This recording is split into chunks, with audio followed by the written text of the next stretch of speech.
For the couple to thank their parents for their upbringing and to honor the wisdom of their elders as they begin a new chapter in their lives. The act of serving the tea is rich in symbolism. Each cup is not just a drink, it carries meaning. Purity represents the couple's pure and noble love for each other. Stability, symbolizing a faithful, grounded, and lasting union.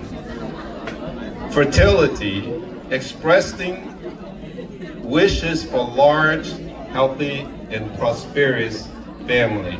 Okay, did you hear that? This symbolism reflects the future.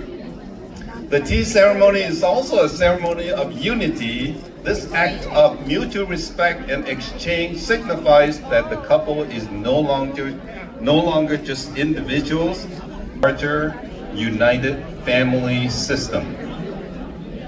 Unlike typical wedding rituals where guests are passive observers, the IU-MIENH tea ceremony invites active guest participation, turning the celebration into a mutual covenant.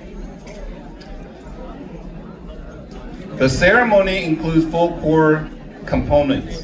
The candy, as I mentioned earlier, offered by the groom to each guest. This act signifies that the guest has been formally invited and welcomed to the event. The couple